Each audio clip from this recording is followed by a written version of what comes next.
From a workshop in Bordeaux to Ultimate Fields worldwide, Force Ultimate creates custom gear with care. Locally made, low impact, built to perform.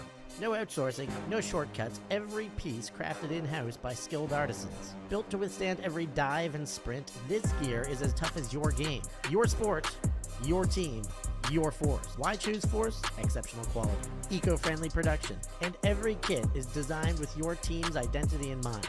Force Ultimate, built to perform, made to last. Gear up now at Force Ultimate.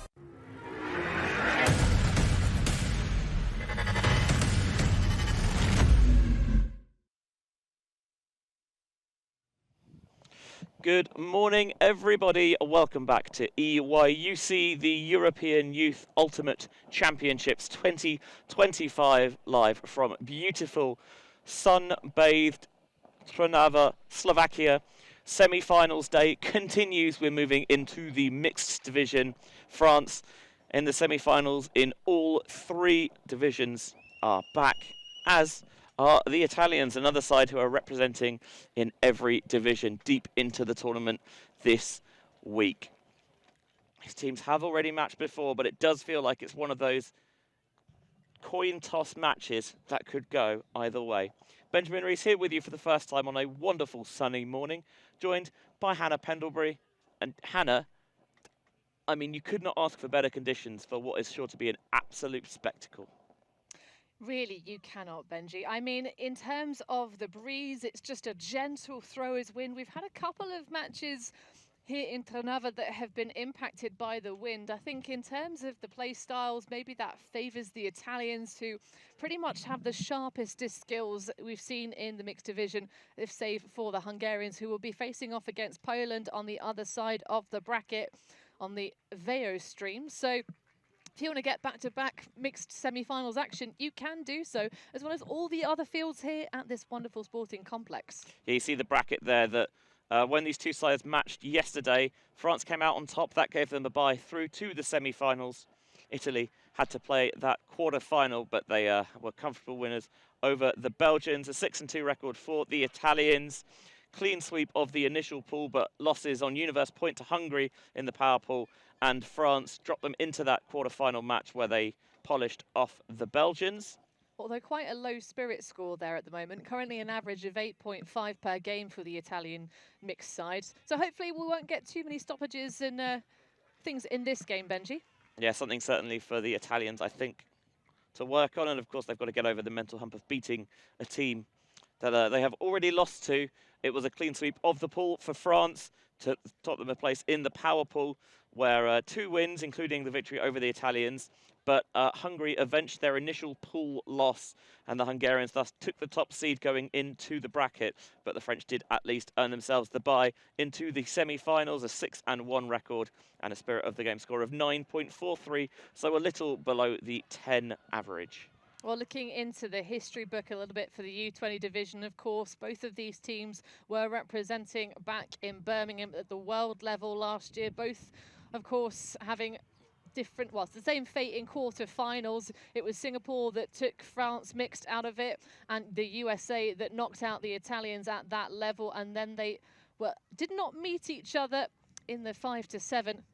It was just that 5th spot for France mixed last time out. So we would expect them to ascend, and of course last time at the European under-20s level, on different sides of the semi-finals bracket, and then meeting in the bronze medal match, which eventually went to the French. So in terms of the history book, you would expect a France victory here, especially because, of course, their overall successes at the junior level. My mind goes back to that U24 team that was a very tasty in the bracket against the USA until they really put the pedal to the metal, did the North Americans.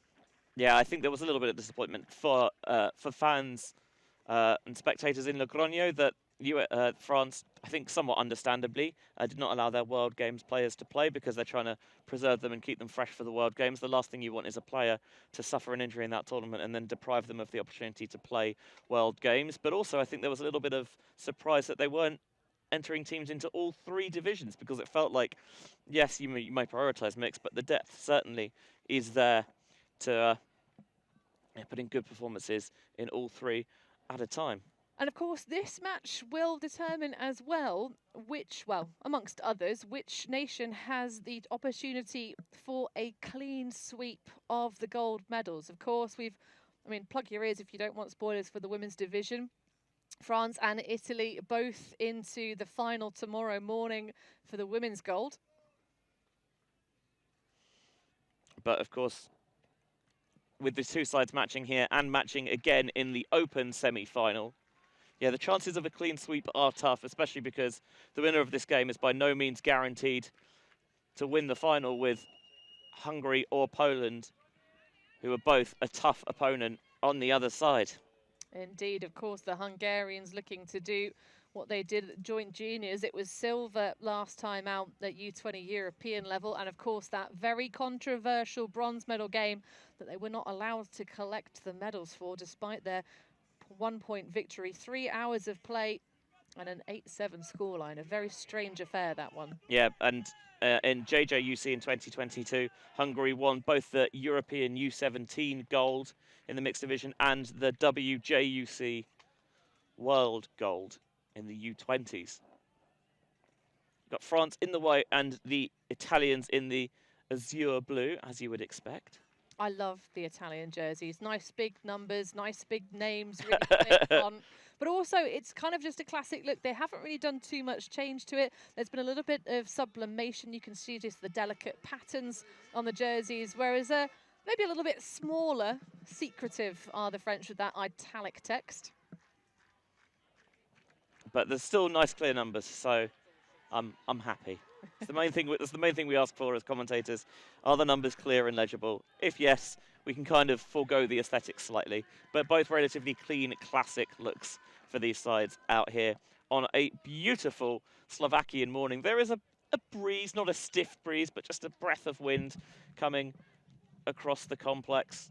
Oh, it just keeps things interesting, Benji. That's what you want, is that thrower's breeze to just mean that if you're going to put discs up, of course, you can put lovely leads out into space when you're going for your handler movement, but it does mean that any of the deeper, bigger shots, the defenders have a much more opportunity to get themselves underneath it and position for a potential block. But one would think, especially on the male matching side of things, that the French have got a couple of tall lads that are very, very good in the air. Yeah, and if you've watched the French junior programs, you will know that they are not shy of banging it deep.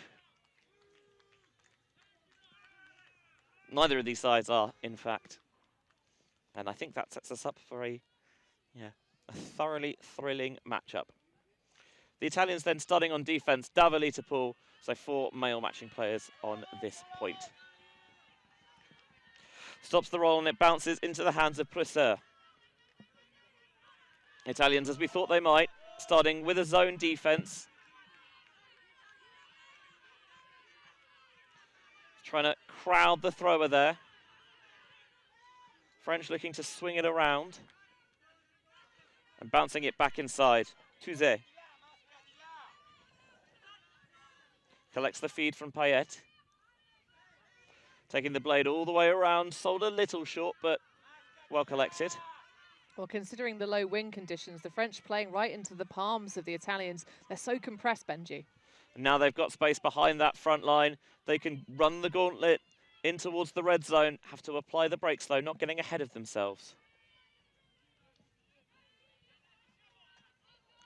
Italians sticking with this zone defense. Not transitioning, at least not yet. Not even that, Benji. One of the most back and forth weird points I've seen was a full-on foot block of a wind-up huck. That was incredible. Of course, that was the Italians getting the foot block. Yeah, but they had a few opportunities and they couldn't find a way to make it work. Indeed, including a wonderful potential layout goal for I can't remember exactly which number now, but it was one of the FMP. Angelica Neclerio. Yes, so she did have to come off for an injury substitution after that. Hopefully that won't keep her out of the game, because she was absolute diamond. But thrill spills and people kicking out our power. It happens. More often than you'd think. Honestly, it baffles me that people see things plugged in big, expansive cables, and they don't think, oh, maybe we should leave that alone. Who knows? No, I must charge my phone. Wonderful layout there by Mattia Gelli to rescue possession for the Italians. Pick called. I think this is probably going to go back.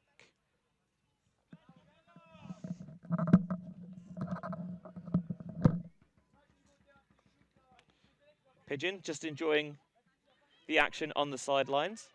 Not even on the sidelines, in the end zone.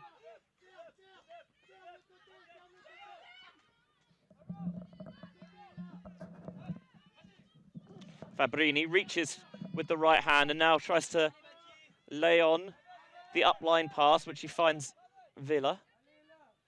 Travel called, so this is going to go back. Pigeon seems wholly uninterested by the whole thing.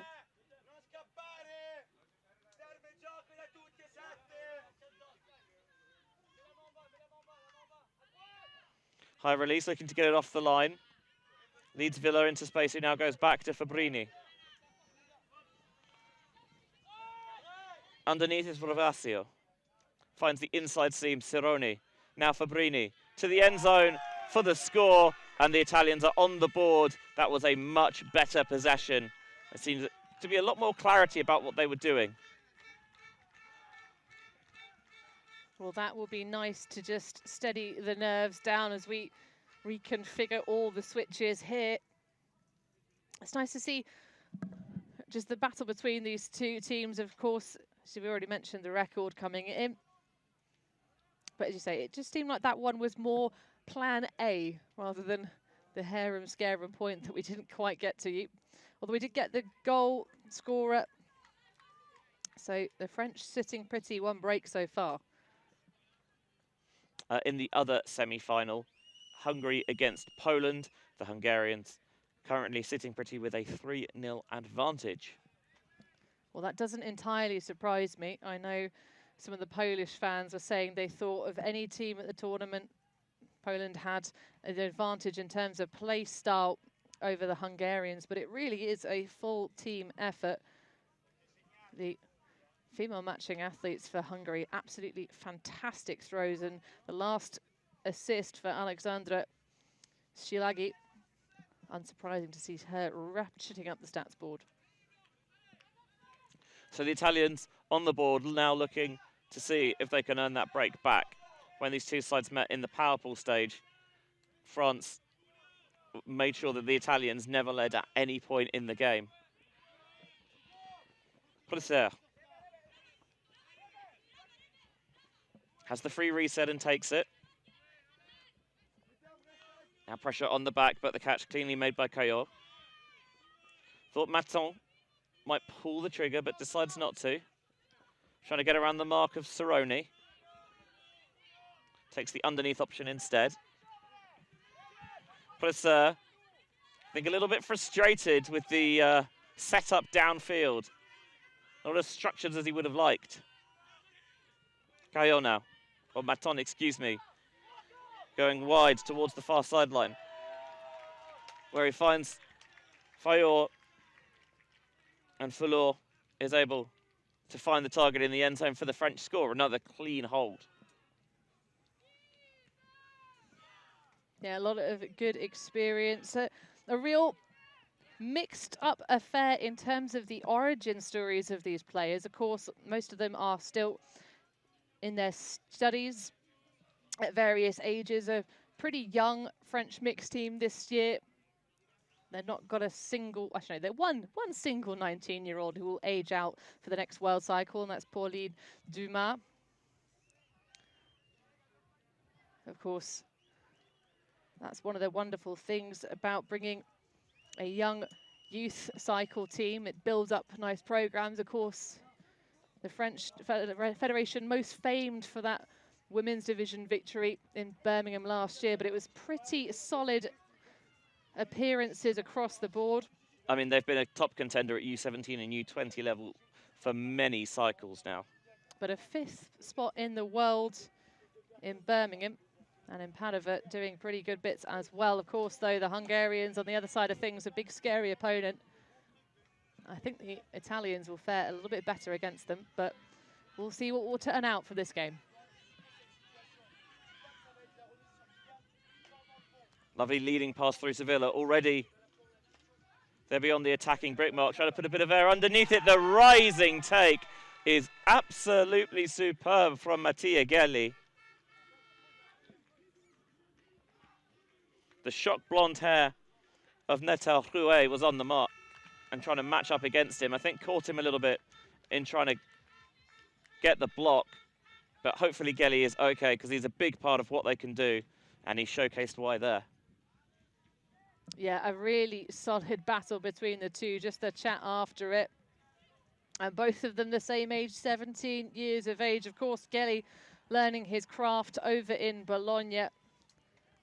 And started to play because of course, none other than Davide Mori. I've heard of that guy.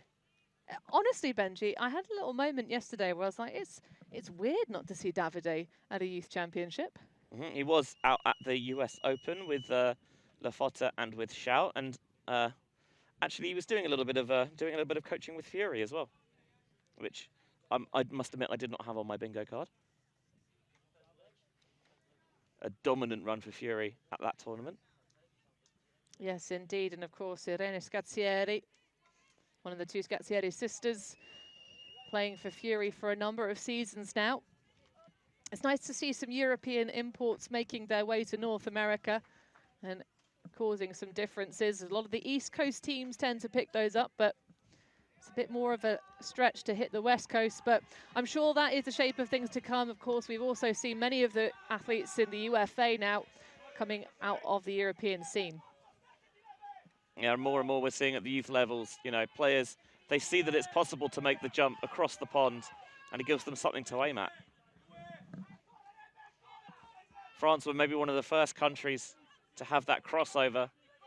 Any of these stars will make the jump in future. This time, not really anything open. Tries to craft an option underneath, and it isn't there. Bruni gets the block and takes off, but Davali takes the sensible option underneath to Rampazzo. He has some strapping on the thighs. Hopefully, just nothing too serious, just trying to manage a little bit of a tweak, potentially. Been very impressed with her play at this tournament. Rebecca Rampazzo. Now to Davali, and finds the option. I thought he just overthrew Rampazzo, but I didn't see Bruni lurking in behind. And that is the Italians earning that early break back and doing so cleanly. The first time the French O-line have turned it, and they were duly punished. I mean, I don't think that one was sent in intentionally to Manuel Bruni. I think it was supposed to be a soft one, gently to Rampazzo. Get another look at this one here. Surely that's supposed to be for her, but he'll scoop it up anyway, and the kick spike to finish it off. But a swift one taken away. Real shutdown person coverage. The Italians have so much love with the zone. Of course, they have various iterations of it to keep the opposition guessing. But they can do it as well. Of course, both of these sides extremely athletic. And just goes to show the number of different clubs that have been teaching them from the very early days. I mean, gone are the seasons, Benji, when you'd look at the playing history and think, you know, maybe a couple of folks that had learned the sport at university level, perhaps. I mean, my favorite is this one that I think maybe 10 years, which of course is one of the many ultimate children, second generation athletes, Camille Flemy. Very loud cheering sections on the far sideline. Both of these sides travel and have strength in numbers. Of course, teams in all three divisions means that sections on the far sideline. Both of these sides travel and have strength in numbers. Of course,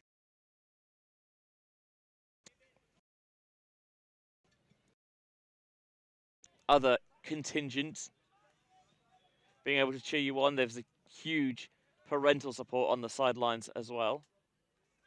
Yep, the cheers and the snacks. That ball is going to land out of bounds, but would have been bricked regardless. Nice to see people being more aware in the youth levels of the offsides rules. of course, is self-refereed sports, so it's really important to actually have a really good understanding, a challenge for these youth athletes. Maton, once the underneath option, goes for that okie doke, no pivot backhand. Now, putting a bit of air underneath it towards Maton, who's not going to be quite in the end zone just yet, but it doesn't matter because the simple pop to Eva Payet is there. And France may have been shaken by the break, but if they were, they didn't really show any signs of it. Well, Payet, one of those aforementioned U17 champions. I mean, it's kind of becoming like a North American affair for both of these teams. You know, the concept of having so many youth athletes within your delegation fighting for spots on these rosters. Yeah, these are tough teams to make. Gone are the days when you put out applications and however many people signed up, that was your team.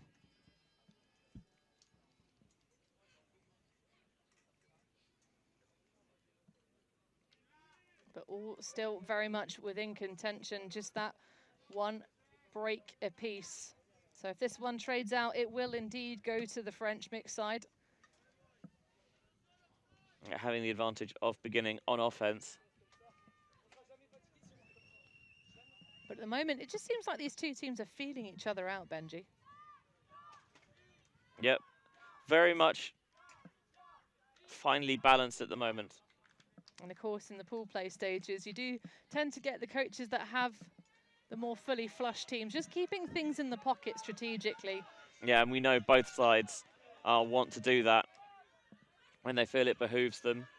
Benzi with a little pop to Fabrini, running a little bit of three-player weave at the moment in the handling set. Here's Benzi again. Now going around, it's a riser that's well caught by Fabrini. He finds the inside channel. The visored Villa. Now, to Ravasio, who hooks up back with Fabrini for the score. Well, this is common action that we've seen across the levels in the Italian national programs for quite some time. Nice big dominator set there. The horizontal stack just staying in the end zone and letting their best throwers cook. You can see that one just eventually nudges out of the end zone. There's Ravasio. And then afterwards, full of emotion and adrenaline, calls for a spare disc on the sideline so he can spike it with authority. I do like that, having the spiking disc, so you keep the playing one in fine fettle. Of course, I'm sure by the end of the championship, that spare spiker will be going to the Rahel Toshnerova retirement home for injured discs. It's a valid service they provide. Have a calm, quaint retirement in České Budějovice. Although at the moment, now that we've switched our electric back on, this game does seem to have just leveled down in terms of the quite squarely affair we saw for that first break for the French. It's almost like both sides knew the stream had gone down and then chose that moment to get all of the bananas out. And now that the stream's back on, they feel like they have to play sensibly again, which I respect, but I do like a little bit of chaos. I'm sure the chaos will ensue at the end of this game, Benji, if the scoreline stays how it currently is. Caillot to Presseur. And now Blanchard. With the Italians going with this zone again. Three up front, the diamond downfield. They've got Fumagalli manning the point. He's happy to come and fill in that front line if there's no one really threatening and attacking the space he's trying to guard. Foul on the mark. Accepted.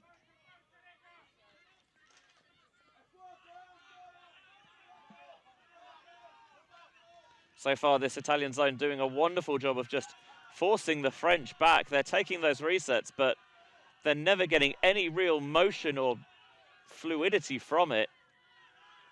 And they're now firmly bang in the center of their own end zone. You felt like the jack was coming. Presseur trying to chance his arm. Cironi lurks and rises above. Falor to make the catch. Travel called. This is going to go back. All the way back regardless, because that one happened quite some time ago. Not the most meaningful from interaction in my eyes, Benji, but you've got to call out how you see it. It certainly stifles the flow. That was really nice from Negozio. Beautiful throw for that big backhand leading into space. And you could see that Placer was feeling the heat a little bit there in the middle of his own end zone. Cironi cheating well underneath because backed himself, if there was a bit of air under it, to close that gap. And he was right to. But struggling to really get anything going against this tough French O-line that plays really nuggety defense. Well, to be honest, though, largely I think that was just a hangout in the lane of Manuel Bruni. Didn't really clear out, and it just stifled and made it such a small channel to work in for the FMP handlers. Salvanini goes towards the far sideline. A little bit of float, not a problem, though. Reeled in by Negozio. Now here's Fumagalli. Italians trying to play it short, getting into the red zone. Can they find the tight spaces? Cironi back into the backfield, trying to stretch it towards the far side. The lead pass into the end zone. The Italian break, and they've done what they were not able to do in the first meeting between these two sides, and they have the lead. Well, punctuating it with a spike. I love that adjustment and the track down from Matteo Cironi. I mean, he's a big lad, plays the deep. Of course, they generate that turnover because we talked about the breeze at the beginning of this matchup and how when you're trying to loft the disc and throw those hucks, it's going to just push them up for an extra couple of moments. But that was really great hustle around the end zone. Again, perhaps some things could be polished off a little bit. That hangout in the lanes from Bruni on the reset of the offense after it got called back on the travel could possibly have been cleared out a little bit sharper. But the Italians find their way through and push themselves in front. A different situation now for the French because they never trailed last time these two met. How will they feel the pressure? On the other semi-final, Hungary with a 5-2 lead over the Poles.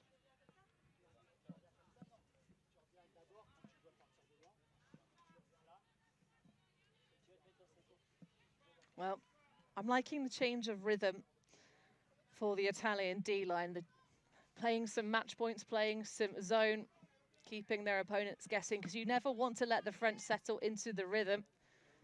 They have some absolutely fantastic players. So you open up this next point.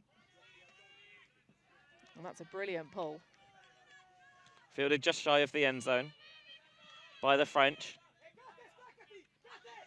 I want to respond with a clean hold as they did last time they were broken. Swing available on this near side, taken to Romano. Change of personnel for the French, getting a fresh 7 out there.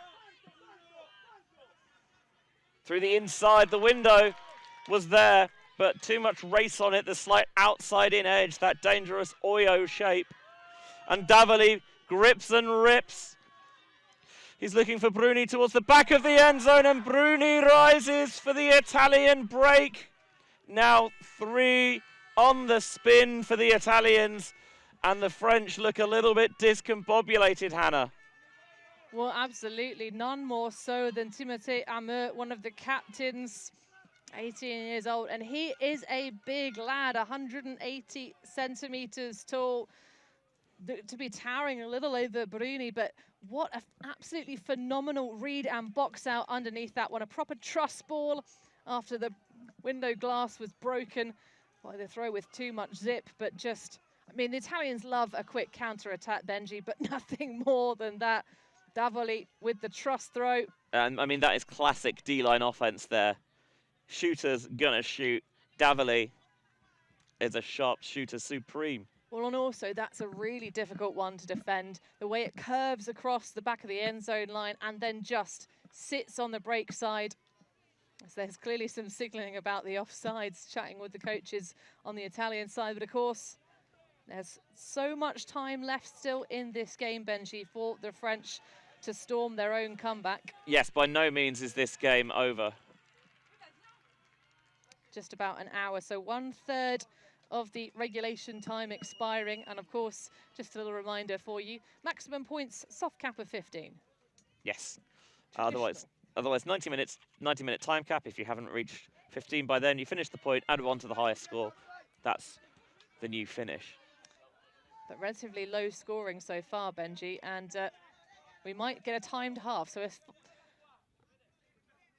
we've got the offsides call.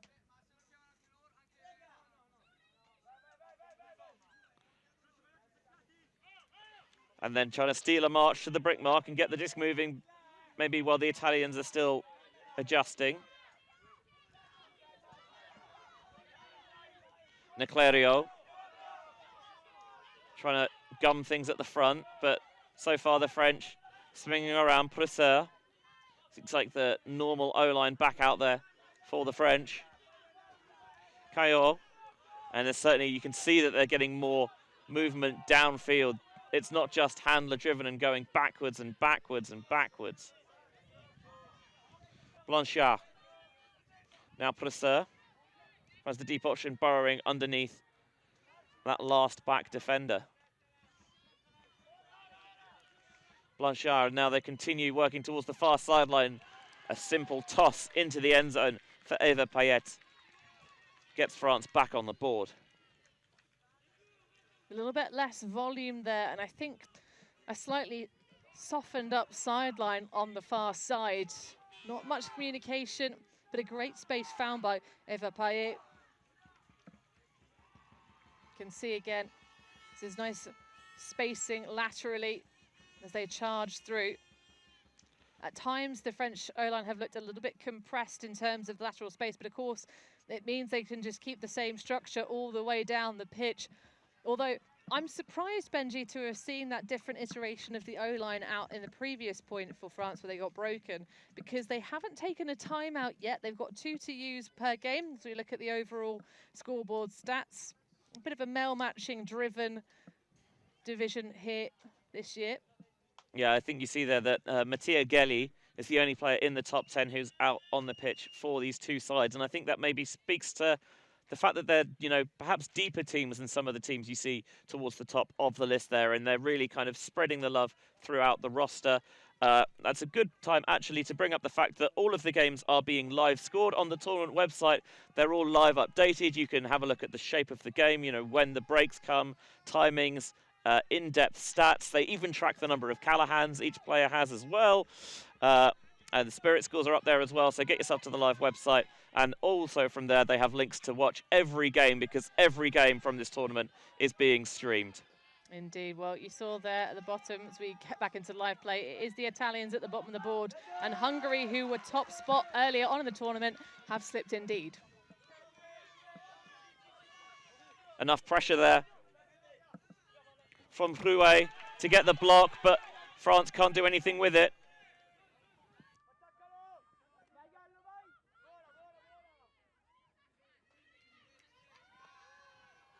The Italians now airing it out towards the back of the end zone. They're looking for Gelli, and Gelli comes up big again. Not the first time he's made a big play in this contest, and they're happy to keep calling his number 0, once again the hero.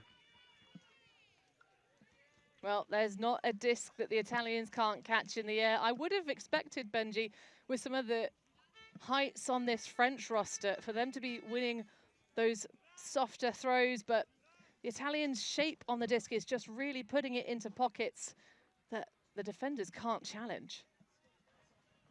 You can see the frustration as well. Of course, a couple of unforced errors now dripping into the play of the French, and they're getting frustrated at each other and themselves.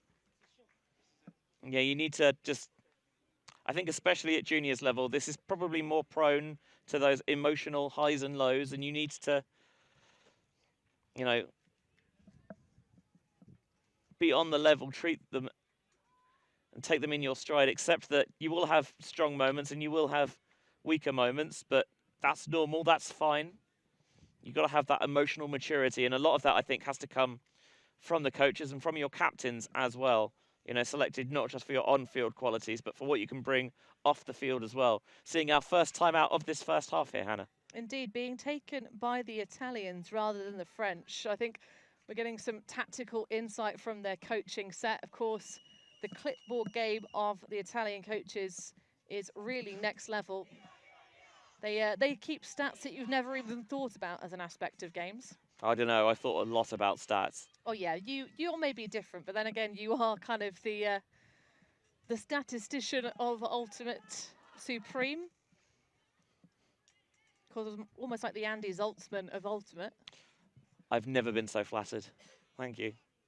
The Andy's Ultimate. I'll take it.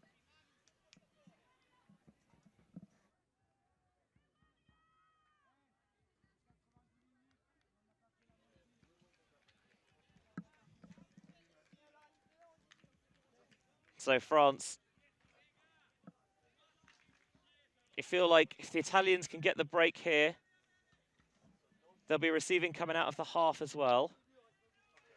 Would be a very tough ask for the French to come back. So you need to put this O point in, you feel.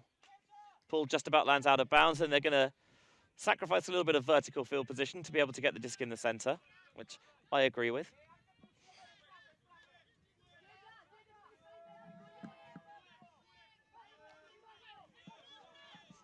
Looks like matching downfield, but they are really being really aggressive in sagging off the far handlers to try and gum lanes downfield. But the elevator over the mark finds an option and out into the center to the big man, Le Guerre. Maillard out in front. Ameur. French at the moment working nicely. Happy to take the underneath options and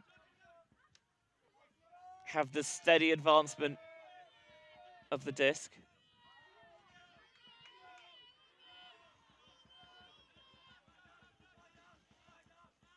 Taking the reset. To lose a couple of yards, but ensuring possession stays safe. Maillard now. As Le Bon. Trying to find somebody free. Ameur leads, and then the continuation into the end zone. Le Bon to Le Guerre for the French score. And just to close that gap to back within one. Italians with a chance now to take the half. That was very mature offense indeed from the French, like a fine vault-aged vintage. Le Bon, of course, that lefty, much easier to use. This is a very physical defense being played by the Italians, especially on the underneath. A couple of shoulder barges, but the French more than happy to play through it. I wonder if that might change as the course of the game continues. But interestingly, both sides have below average scores in fouls and body contact, which indicates that they're both somewhat happy to play a more physical game. Yeah, a bit boshy.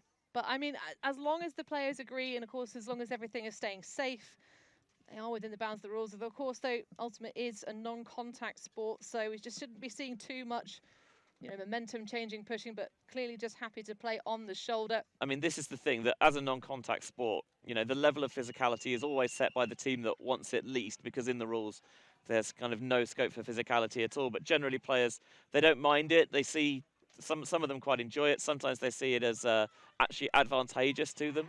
It depends where you're making contact. I'm really not a big fan of the fact that the marks oftentimes are just infracting left, right, and centre, whether it's disc space, whether it's straddling, whether it's wrapping.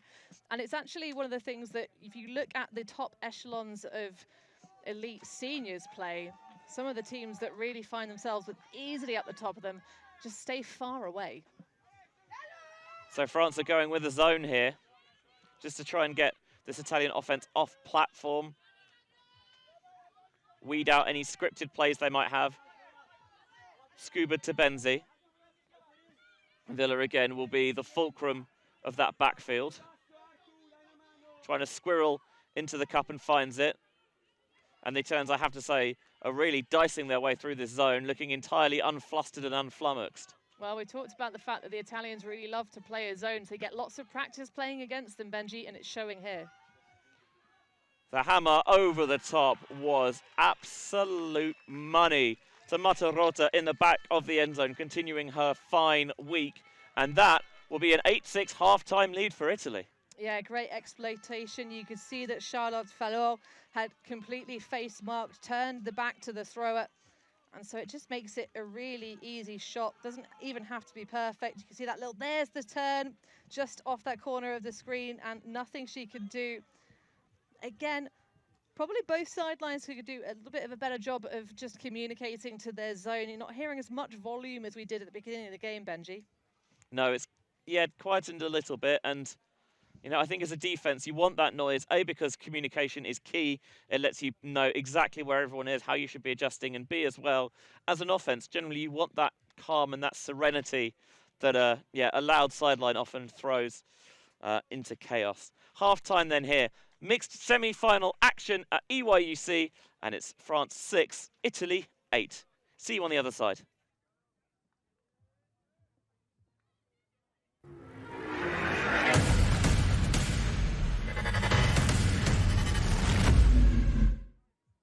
From a workshop in Bordeaux to Ultimate Fields worldwide, Force Ultimate creates custom gear with care. Locally made, low impact, built to perform.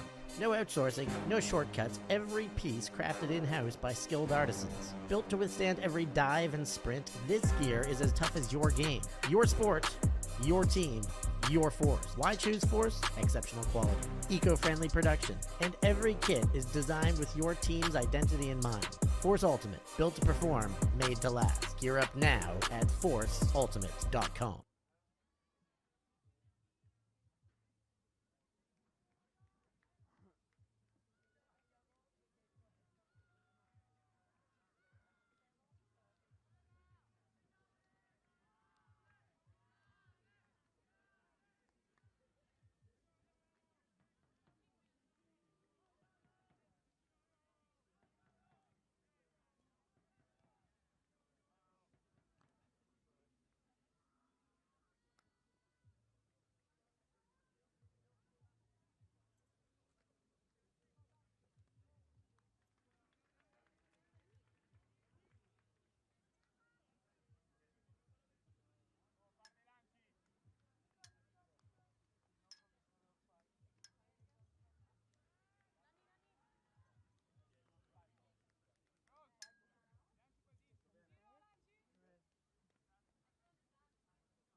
Welcome back to EYUC 2025 Mixed Division semi-final action. Italy with an 8-6 lead over France at the half.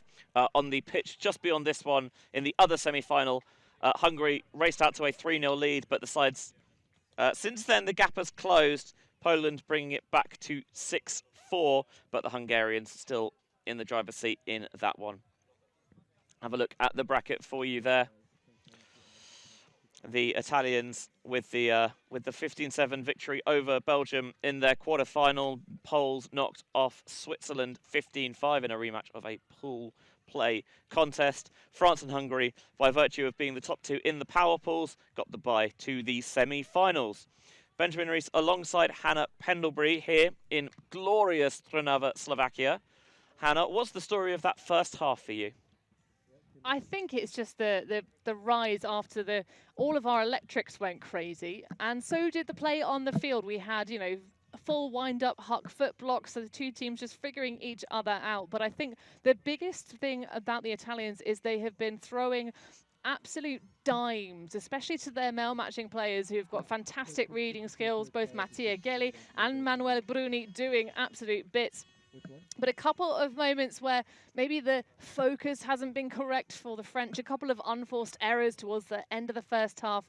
So just straight up drops. But I think they're going to figure this thing out and come back with some fire in the second half. Of course, they have had some fantastic games in the championship up to this stage. And I don't think the Italians doing anything too different in particular. They're just coming out with some of the traditional looks we expect to see, fast hander-driven movement, and of course that wonderful zone that's already gotten a couple of breaks off of the French.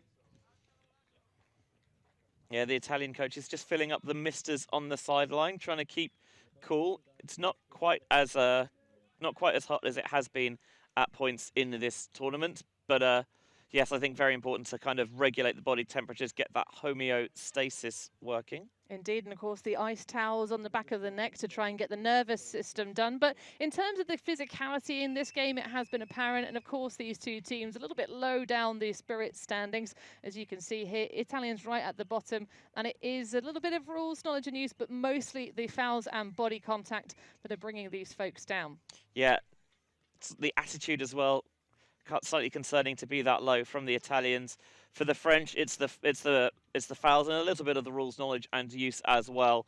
Huge shout out to Spain, by the way, who are far and away top of the Spirit of the game standings. That's something that you love to see. Hungary have had problems with Spirit of the game in the past. I think that's not necessarily a secret to those who have been following in recent years. But good for them to see, a Spirit score that is, north of 10 and indicates that they've actually, made a concerted effort to look at and try and address some of the issues that they have. Well, of course, it was interesting to see at the beginning of the tournament, they were quite high up. In fact, Hungary were #1 spot in the Spirit standings, sort of, towards the midsection of pool play, but have had a slight decline sort of as they've headed towards the bracket, including that score against the Italians, a total of 8 points. It was told many times about the delay on the line, but it wasn't improving. So maybe some timekeeping issues for the Hungarian mixed team. I think it's one of those things that with timekeeping, you need to make a concerted effort to work on in practice and in trainings. When you play your little scrimmages after trainings, have someone with a whistle who is reminding you of time limits to make sure that you're not coming a cropper when you come to major tournaments. It's something like offsides. Have someone at training watch you're pulling, watch to make sure that you're not offside so you don't get into a tournament and then all of a sudden you've got to redo your whole rhythm. I have to say, one of the things that has clearly become a sort of part of the trainings these teams are having is the athlete lines. I mean, I'm really actually very impressed. The seniors level, they struggle. U24's their level. Let's not even talk about masters ages and beyond. But the U20 teams have been exceptionally good at holding the athlete lines. So big shout out to all the coaches who've been yelling about that. I think it's partly now because for players who were playing a long time before streaming and before those player lines were rigidly enforced, it's tough to break old habits. But for these players, they're just a bit more used to it now, and it's great to be able to provide that spotlight on these promising young starlets. Italy then beginning the second half on offense, a chance to open up a 3-point advantage.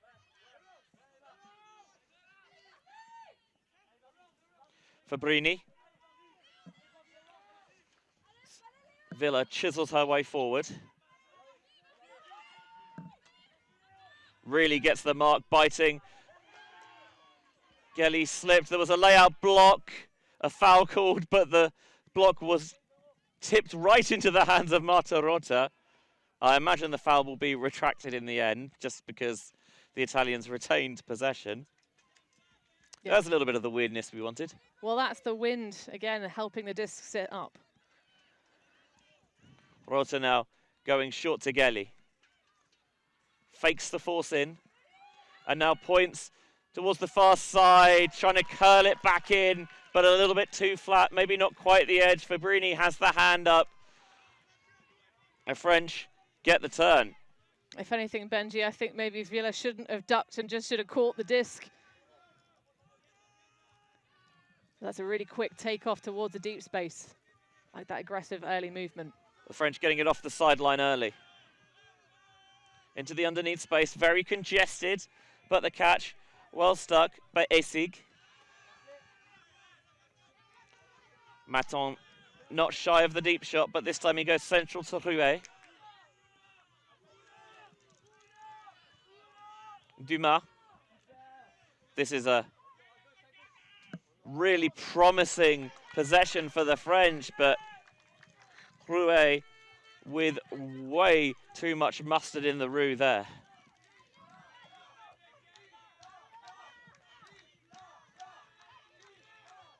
Just zipped out of his hands. Well, I mean, it was he that got that massive layout block that nearly came back on the foul. But maybe just can't control the energy. Fabrini to start us back off. Second life at this point for the Azzurri. Ravasio taking the reset of Villa. Set very far away downfield, and that allowed the defender wisely to just sit in that space. Emma Guillon. Gelly tried to bid but couldn't get there. Now they're shooting for the end zone towards that far side. An almighty throng of bodies. It ends up maybe in French hands. It's very close to the sideline. I would not be surprised to see some sort of discussion here. Well, a throw into danger. There was already a pack of folks on that line as we get another look at the turnover. Not so much the poaching, just a player kind of not clearing out hard enough. And you can see the pickup here. Just sends it already a cluster. And I think that probably is as fair a battle as you're going to get with all four players in the same spot. And a 4-on-1 defense to offense. Yeah, close towards the sideline as well. So you could have a discussion about a potential force out, saying, yes, not only did you foul me, but I could have been in bounds. But I think because you didn't make the catch, you'd have a hard time to be calling that necessarily. Well, I think also in the terms of all the momentum from the players, it's not really extra kind of push to out of bounds, I'd say, because of course it's the thing of every player has the right to that space. A force out foul is normally where you've got someone coming in with a vector from a very different angle. All those players are going together. They're all going up that line trying to meet the disc. So I'd say probably not really too much in the way of a force out call. I guess it's more maybe a line in out of bounds.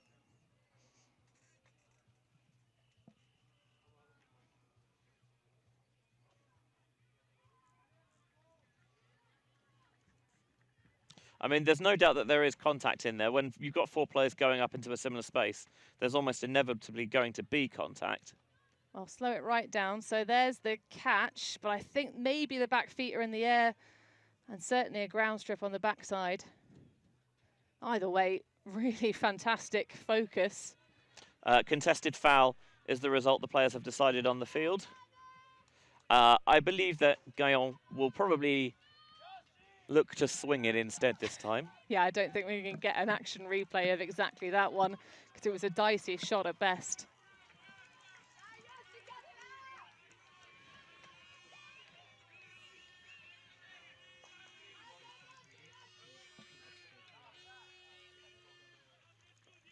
So getting ready for the disc to be checked in now. Ravasio will be on the mark. Everyone trying to establish their positions. And we are back in play, and indeed the swing does come to Barnabé Erlandste.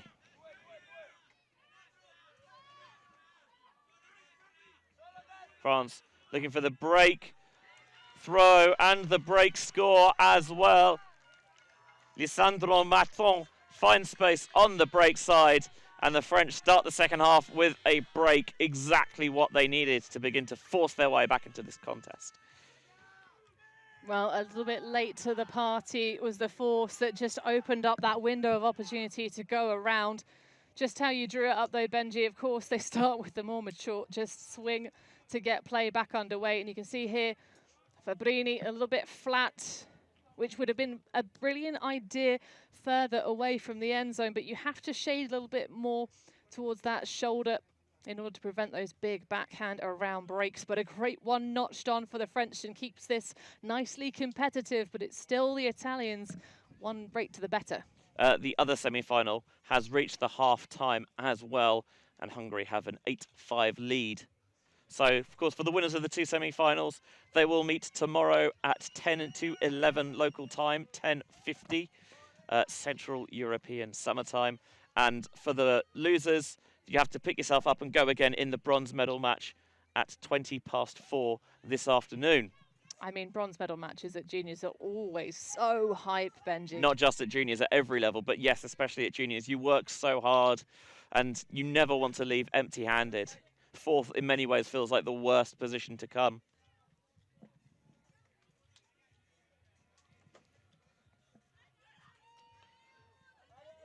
So Laguerre pulls. Fabrini watches it into the bucket. Now Benzi to a slashing Villa. Cerrone's come over to the O-line.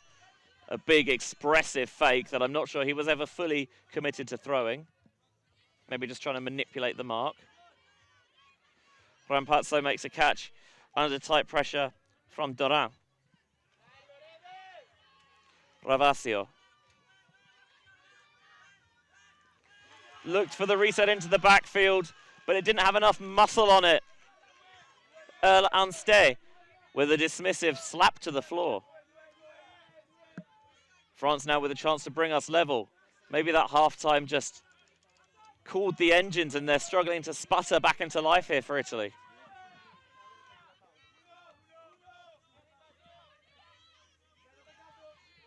Ameur finds the long, lean figure of Laguerre.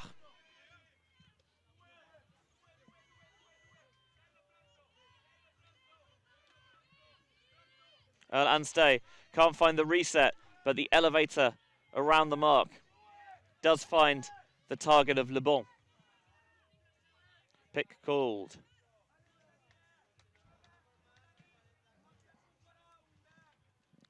It was never going to be plain sailing in the second half for Italy.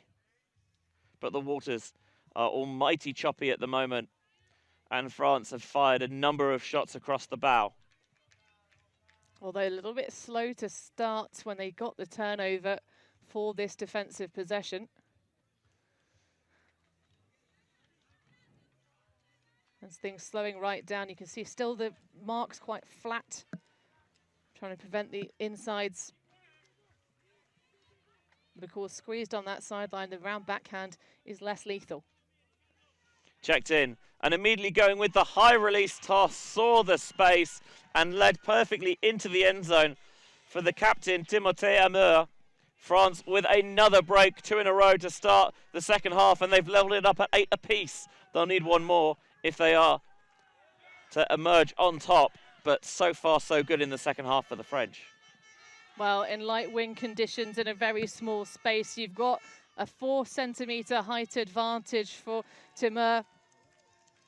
Really just beautiful over the shoulder. But the French not going for the fast counter-attack. Great defence being played to nullify the big launches.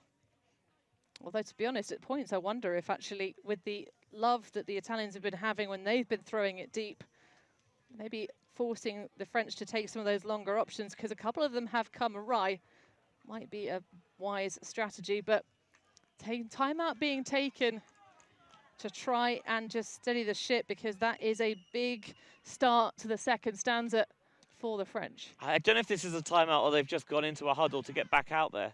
Well, it's taking quite some time, and both teams with everybody on the field. Certainly it's longer than I'd expect between points, and our timekeepers have been signalling things pretty well. Yeah, and look, you see there the Italians are certainly flexing personnel a little bit more. Davoli's now come over to the O-line. So has Salvanini. Rampazzo, who's often a formidable presence on the wing of the Italian zone. She's going to play some offense as well, alongside your more normal setup. Fabrini, Villa. Gelli. Well, out of bounds pull, that one is going to land well away. Almost in the shade tent towards our left. Fabrini will happily bring this one in from the brick mark. Maybe that's the new strategy that no one's used before, of trying to get some shade on the disc to cool it down.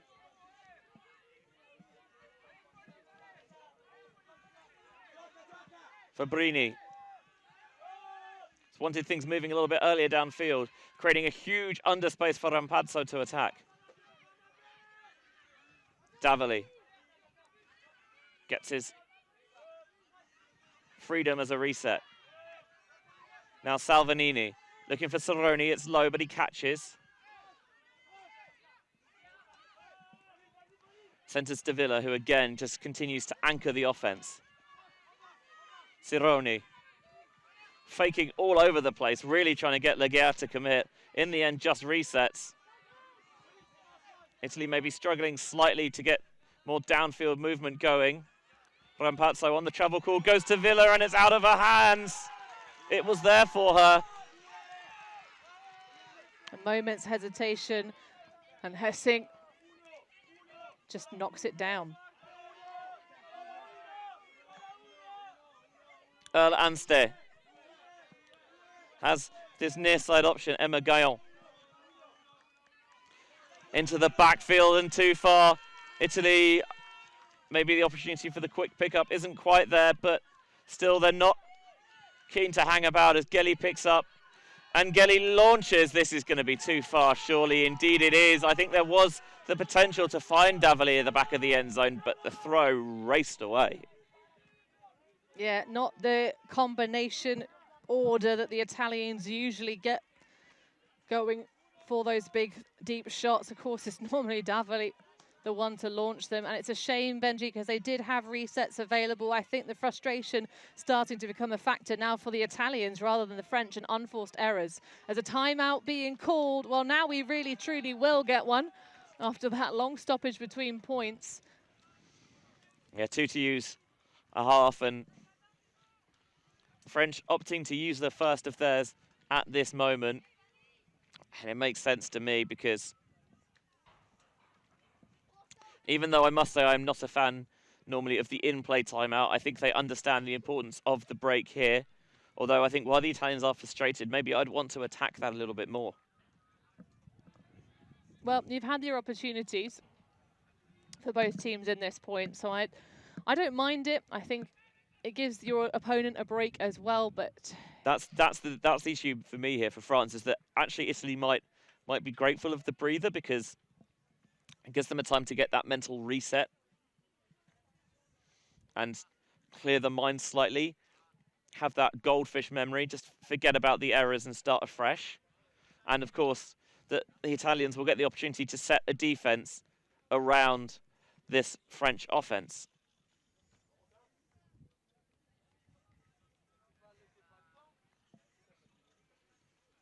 Seeing a replay of some of the action in this game, a hard-fought contest. And in the second half, where the Italians maybe had the potential to begin to escape into the distance, France have closed the gap to the point where it no longer exists.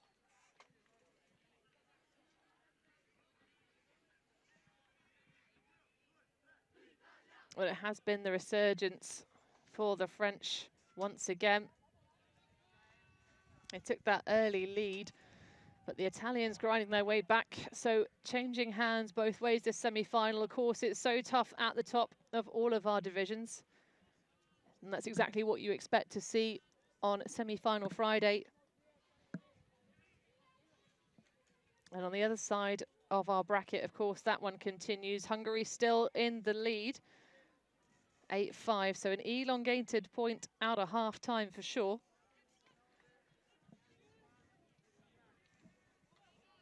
Because, of course, 90-minute game slots we've already mentioned.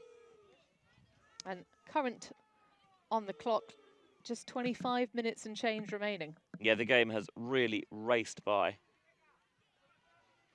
But whereas the first half was kind of a bit more of a track meet, this second half is a bit more slow-paced, a bit more of a grinder.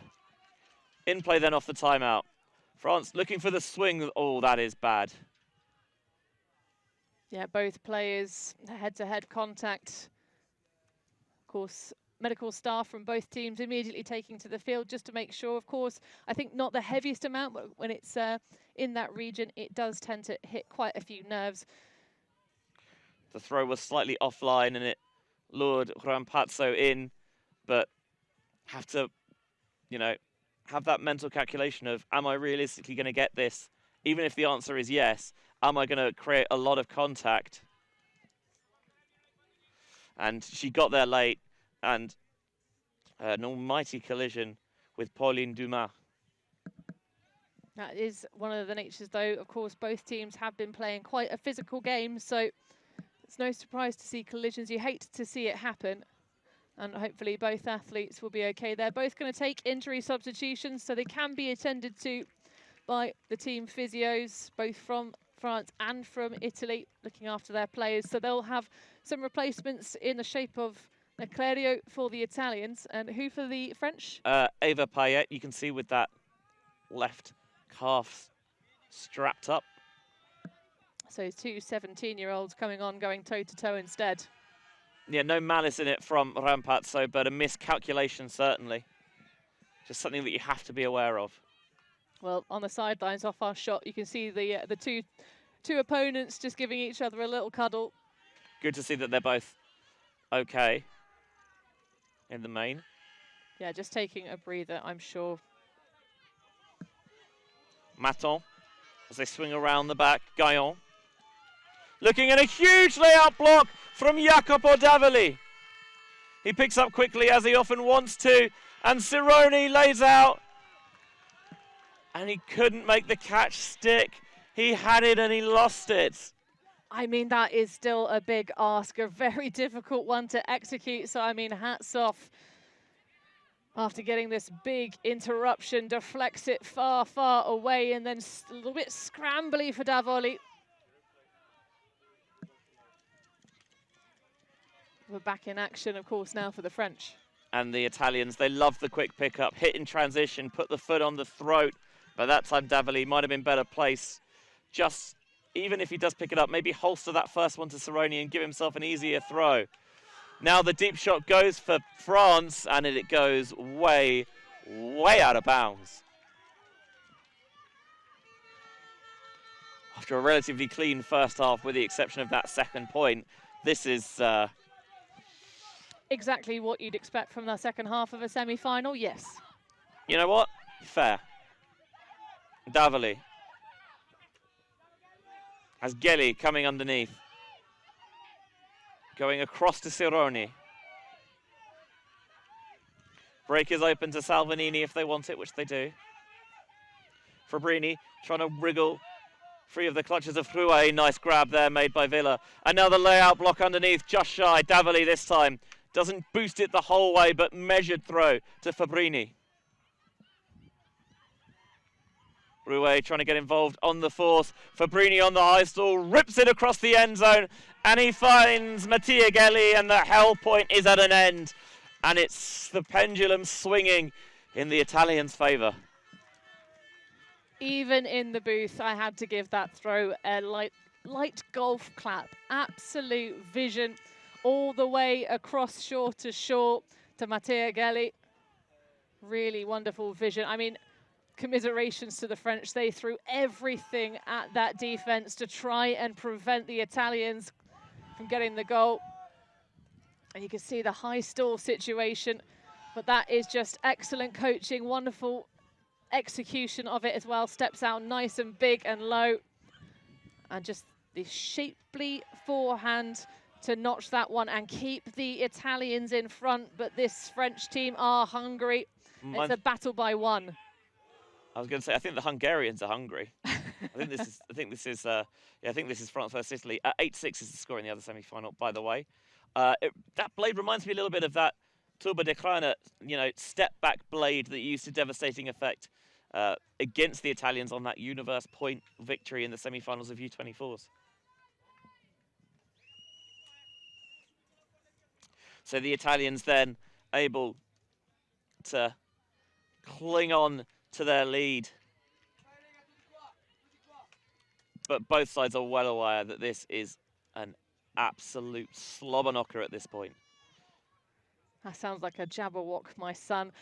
Final third of the game as well in terms of the time clock, just under 20 minutes remaining. And of course, if it remains below the total cap of 15. We will play on. Spoilers, this is not going to go to 15. No, it is not. It is very possible for one of these sides, they have the quality to, all of a sudden hit on a good thing and just race away. But I think they're so evenly matched that I do not see it happening, I'll be honest. A little tap of the hat from the Italian coaches. Secret signals, and they stare down the matchups. Of course, now between points we get the time violation. There we go. So the French will have to holster. They're going to have to send that one back to Brasseur, because of course if you violate the time between points, you then have to wait for the defense to set up right next to you. Yeah, I don't ever remember seeing time violations really called before this summer, and now it feels like they're everywhere as teams are just kind of a little bit more aware of it. Maybe they were always happening, and this is just the Baader-Meinhof phenomenon in action, but I don't think so. It does feel like they are being called a lot more frequently. Yeah, well, that's just knowledge of the game, becoming more advanced and mature, even at the youth level. Although I haven't really been hearing too many of the whistles myself, Benji.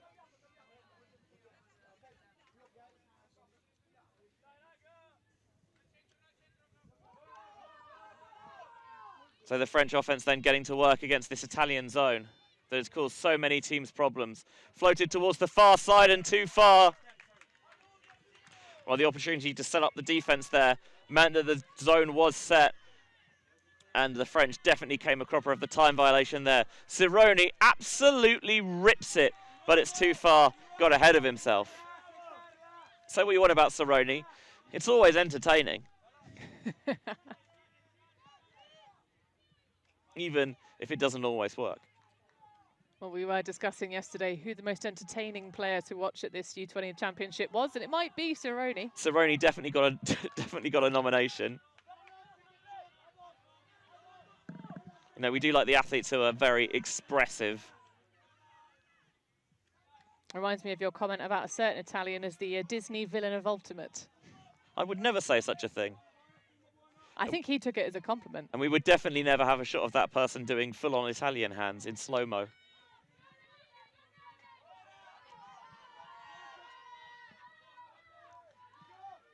The Italians just forcing a slower possession here from the French. A little crease exploited, and from nowhere, the gun is fired from Tuzet. And they get the better of Cironi on that occasion. Great to see Pauline Dumas back out there on the field after that hefty collision. And she does the damage for the score. And also nice to see her rewarded as well for the full flop effort to try and redeem the disc that ended up being the first turnover of this point. Nice little flip dish over the top again, using that softer wind condition, much to the advantage.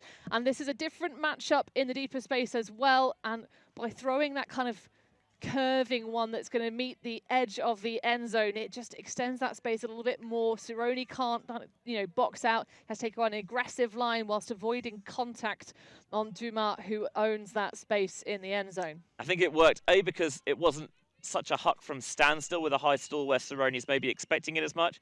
And also, they're taking advantage of Cironi trying to be aggressive and threaten some of that underneath space a little bit more, backing himself to close the gap of the players behind him. And on that occasion, yeah, I think you can certainly accuse him of avarice.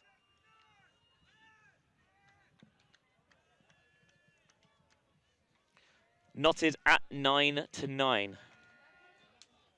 Semi-final that looks like it's going to go right down to the wire for the place in the championship game yesterday, where the winner will play the winner of Poland and Hungary. Hungarians 2 points to the good, 9-7 the current score there. The loser will have to lick the wounds for the bronze medal match at 4:20 this afternoon. Well, of course, that's already a comeback for the Polish side, who went 3-0 down, Benji. Fabrini just wants a little bit more clarity with a couple of players in the same space, Benzi and Villa. And Villa now, finds Gelly. So jests about a deeper option, but instead no. Resetting to Fabrini, who looks a bit isolated. The scuba, what a snag that is. just snatched the top edge as it was going to the floor and was able to make sure that he stuck the landing as well. High take there by Villa. Quickly breaks off the line. Benzi just with a little bit of demonstration exactly where he wants Villa positioned. Dished back to Fabrini. Scuba again. This one a lot easier of a reception for Gelli. Benzi sees the space, trying to put the edge towards the back corner, and it's tipped away by the French defender. Yves Payet was looking for Rampazzo, but I think just locked in on the receiver and didn't see all the traffic in the way. Well, it was too greedy. The French were playing really smart defense there and just pocketing someone on the offside, that soft side, and it was Yves Payet. Because, of course, when you've got that stretch to go, it's a softer throw because it's the backhand, not the forehand. It's got that wind pushing it up and further as well. Very greedy from the Italians, and they might get punished.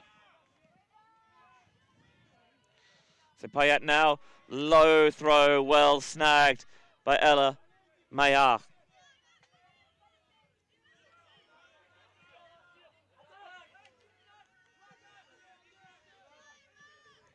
The French level with their own brick mark, trying to chip their way downfield, looking to take the lead for the first time in a long, long time since they were 4-3 up. Earl Anstey hooks up with Laguerre. Pick. And you see how congealed everything is downfield, and you understand it. Yeah, the Italians really fronting the French and just kind of only softening it up a little bit to allow them those, 1 meter, 2 meter resets. A violation, players moving before disc is checked in. Will stay in the possession of Arthur Laguerre. Looking for some support in the backfield. Payet provides it. Now goes back to Laguerre. Player wide open. Amur being marked very loosely there by Gelli, who's just trying to cloud anything downfield. Payet points and shoots, and this time there's no one in the way, and France are back on top. A twist in the tail for the Italians. 10 minutes until the cap comes on. France edge ahead. Well, the game disc with a couple of bisous just for luck, and that is really great for the French mixed team. Late stages starting to really rise. I mean, this is just absolutely exploded coverage for Erlandste, one of the captains of this U20 side. Another look at some of the finesse throws from the Italians. You kind of wonder with that one that was the big turnover, this bouncy backhand that sits up and lofts and is easy pickings for Payet. Maybe if that had been a hammer, it could have worked. Of course, that would have been fighting against the breeze in a different manner. Get another look as well at the rescue of that first pass. Bit of conservation of greatness, perhaps, but that last score just looks so easy for the 18-year-old. And since the half, it's a 4-1 run for France. And the Italians need to dig into those reserves if they are to find the comeback. Both of these sides, of course, not just playing for a place in the final, but they're playing for the potential for their nation to sweep the medals, because it is Italy and France, spoiler alert, who will be matching up in the women's final, the women's bronze medal match this afternoon at 2:30, so 2:30 is Czechia versus Belgium. Really trying to get the roll, almost released it beyond vertical.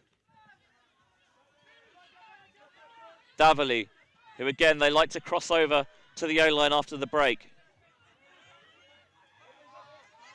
Spreads a lovely one out to Salvanini. Can't hook up with Gelli on the sideline. Davoli with space as the reset. Fabrini.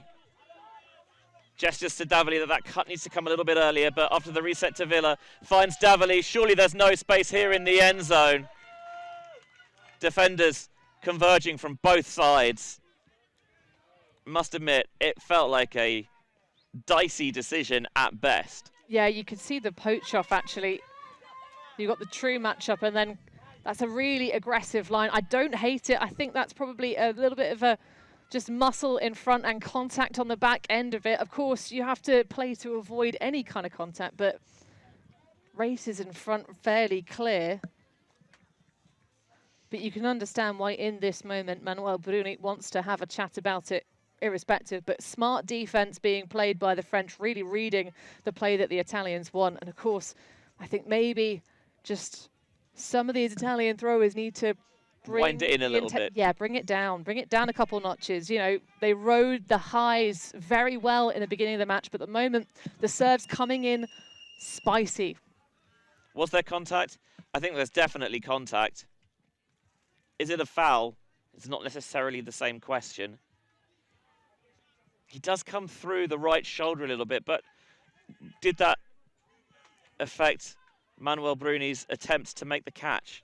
Well, I think also there's the question of if Bruni had made the catch, because of course he has to keep that back foot down, and there are both of the defenders right there in the space. That would have been one of the catches of the year if that had come in bounds. I think it's partly caused by the fact that Bruni has to slow down a little bit there so that he can try and drag those feet and get that point of contact in bounds. But the French, obviously, you can keep going full steam ahead.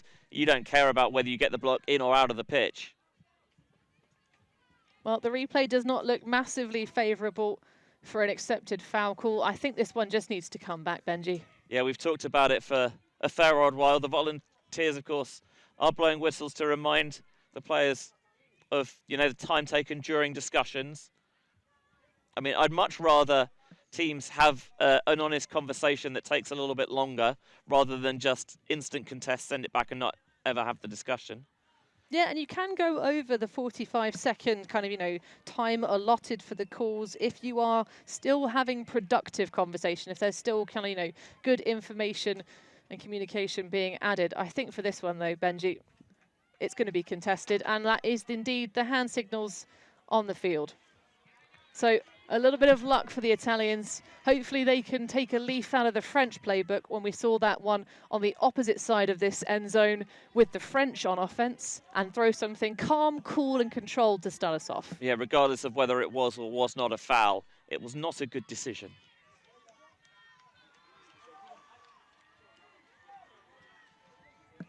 Davili's going to walk the disc back with the call contested. Yeah, the French coach coming into our booth to see if he can get a replay, but it's way too late for that. Yeah, players have already made the decision. Of course, you can watch it back.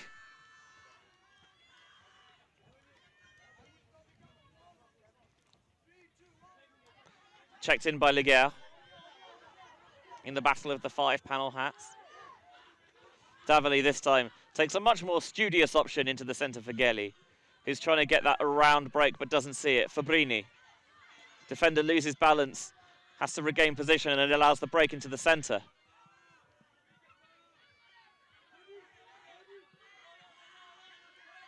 That one is foot blocked by Rouet. You could tell that they were struggling to get free downfield, tried the inside window, and a big old tip from the stud of Netel Rouet. It just so dialed in, looking downfield for such a long time. Just got to connect with the other reset handlers. Gelli had a big foot block on Rouet earlier in the game, and now Rouet returns the favour. Going wide, and then foul called. You could tell there was contact from Fabrini and quickly accepted. Yeah, that's just a push, Benji. That is 2 hands on the back push. I think Fabrini will argue that he was just trying to stop himself from going on full throttle. Oh, yeah, but you can't use the other person's body to slow down. Dumas with fluttery. Maybe it was tipped, but it still completes to Rouet. In the powerful matchup between these two teams, it was tight until the French were able to accelerate away at the end. Are we seeing that again here in this contest? Is lightning going to strike twice?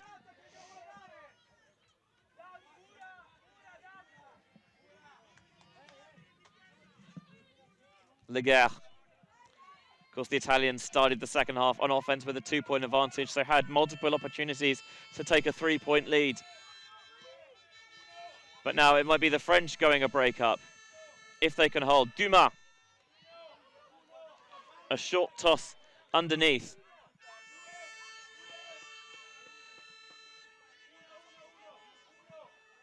They continue to work and try and grind it downfield. Essig. Dumas finds Rouet.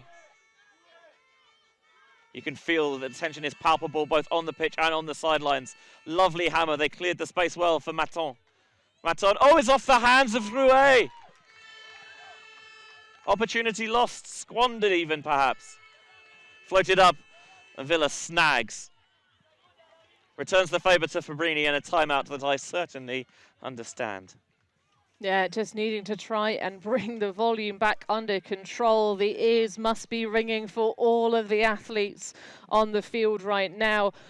Benji, I have to say, when the Italians are trying to recover this point and prevent the French from scoring, to get another look at that highly contested one on the goal line, I'm not a big fan of some of the poaching that the Italians are doing as this game draws on.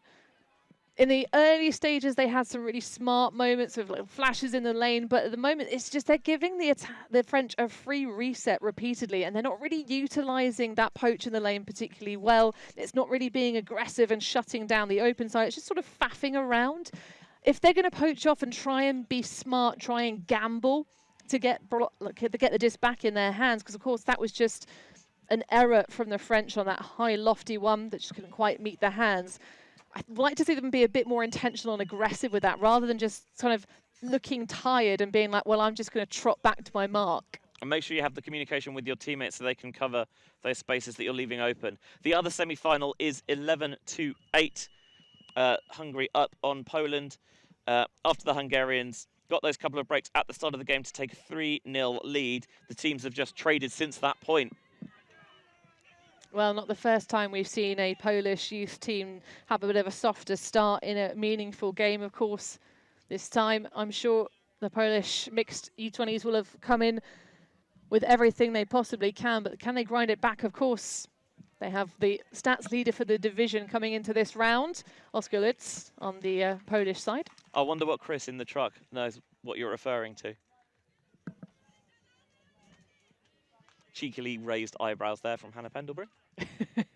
Thanks to Chris, by the way, who's come on board late notice to help the team, kind of as a director. And indeed, and a big shout out to Strasser crew. Of course, who are honestly the most lovely people,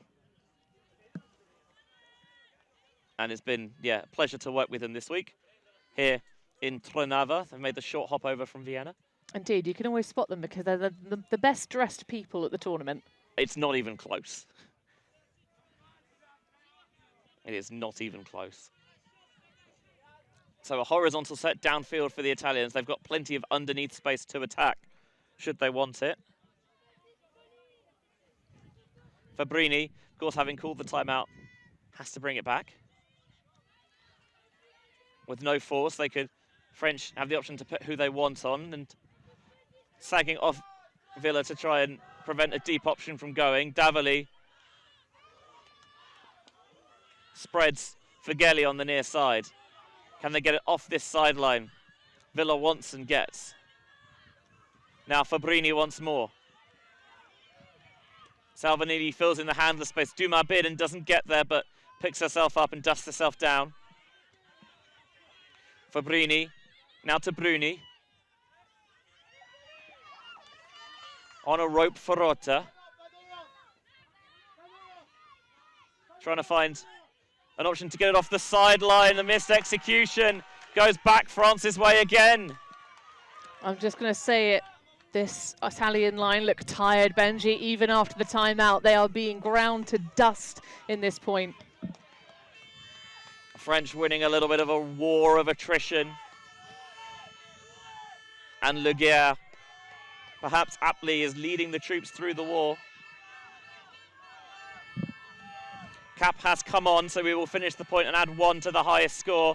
That is a dangerous throw into double coverage, easily intercepted by Fabrini, who wanted a deep option a lot sooner than he got one. Not happy with how quick his team were able to transition. They run the gauntlet all the way to the end zone. The jailbreak finds the offhand. There might be a call here. Tried to feed the lefty through to Davoli. An Italian score would take us to Universe. I mean, with the new variant of the travel rule, is that a travel? Unless he's got his foot in the end zone there, I think that's fine, to be honest with you. My only question would be, is his pivot foot in the field of play? Either way, it is going to go back here to Fabrini. Violation? Although you should make sure those hands are closed.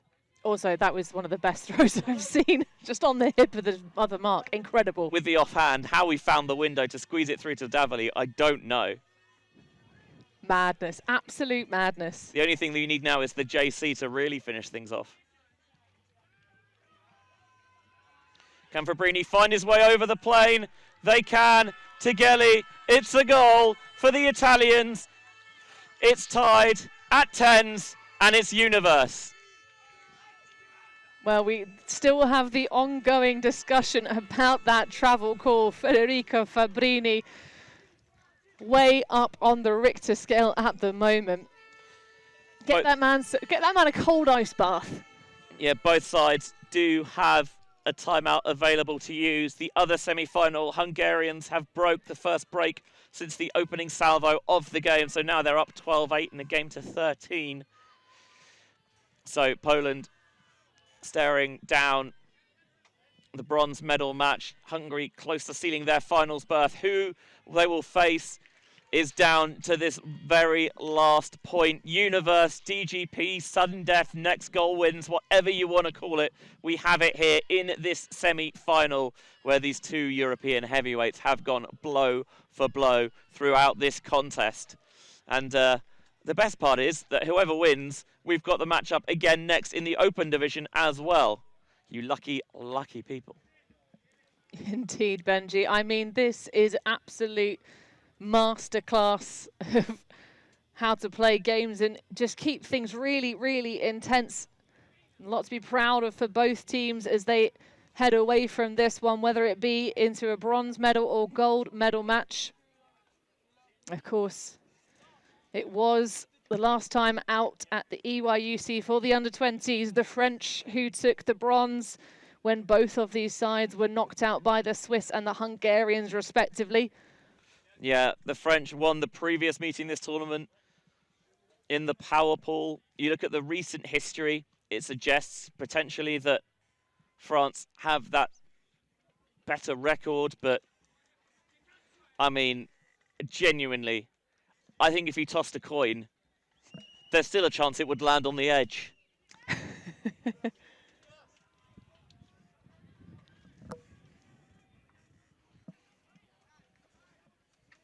The water cart being lugged off the field. Be interesting to see whether the French go with just their first choice O-line, back them to get the job done, or they sense that the way the second half of this game has gone, it's not going to be as easy as that, and they look to flex some players over. Well, I don't think we're going to see too many of the personnel from that last long, drawn-out battle, the war of attrition, as you dubbed it, Benji. Yeah, so just trying to get a look at the lines for these two sides. For the Italians, it looks like you've got Gelli out there, Benzi, Bruni as well, Villa, who of course will look to power the Italians with the disc downfield. Ravasio as well. She's Yep. been doing some excellent defensive flashing when the Italians have needed to get the disc back on offense, so makes sense. Rampazzo, I can see as well. And Davoli's come on, Cironi's come on as well. Benzi's making his way off the field. For the French, see the big man Maton, Eva Payet, Husser, Anstey, I think that is on this near side. Now we want those bigger numbers on those jerseys, don't we, Benji? Oh yes, the pull goes out of the sideline. Didn't see precisely whether it bounced inbounds first. Just going to see who else we've got out there. Olance. Yeah, Charlotte Fallot, as well as Léonie Dorin. So it will be the strength of the male matching athletes out here. That's their ratio with the 3 female matching players. Julien Caillot as well as that third handler. So the ball went straight out of bounds on the full. The French coach not very happy with whatever the violation was about, but they'll play on. And the Italians decide that they're going to go with the zone. So often their bread and butter, their meat and drink. It's worked for them at points. There have been others where the French have worked their way through it. Dished back to Erlandste. Plesseur. Now Caillot. Thinks about the force. No, just pops that little flick back. Italians getting in the grill at the front. Payet able to find Plesseur. And now the French have space to work with. Not quite seeing the fill on this near side in time, so the momentum is stopped. I'd like to see them maybe redirect traffic a little bit quicker in that scenario. Faking the force through. Now on the sideline, Payet holsters. And the French are going to continue to slowly grind their way down the field. Just eroding away at the front of the Italian zone. But you know what? The pass tally starts to rise, Benji, and an unforced error starts to look more and more likely. The Italians now beyond midfield. That's a floater, but there's no pressure on Plesseur.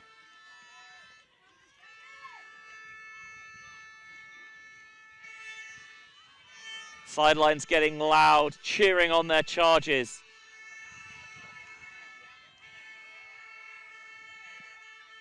Bruni falls on the floor, and that relieves some space.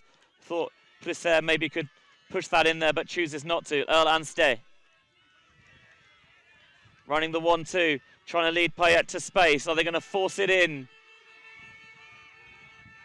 They say patience is a virtue, but no, they find the option remarkably at the back of the end zone. How they squeezed that through, I don't know, but Charlotte Fallot was ready, and France will be in the final tomorrow. Oh, the riches, the 15-year-old Fallot to finish it off.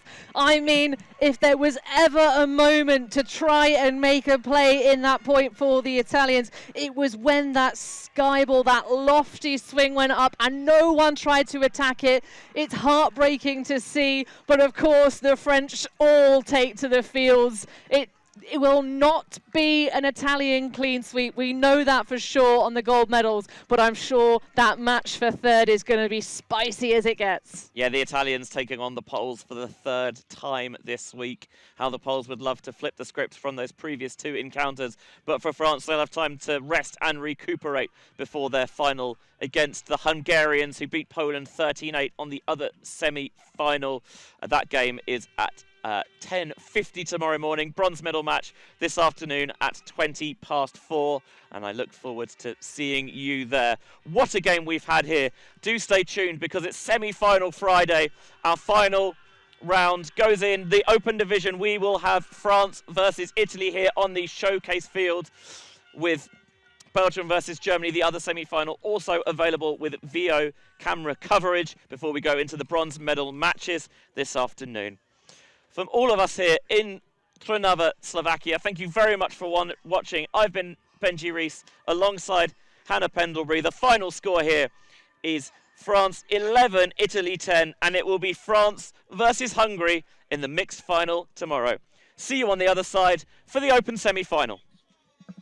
From a workshop in Bordeaux to Ultimate Fields worldwide, Force Ultimate creates custom gear with care. Locally made, low impact, built to perform. No outsourcing, no shortcuts, every piece crafted in-house by skilled artisans. Built to withstand every dive and sprint, this gear is as tough as your game. Your sport, your team, your Force. Why choose Force? Exceptional quality, eco-friendly production, and every kit is designed with your team's identity in mind. Force Ultimate, built to perform, made to last. Gear up now at forceultimate.com.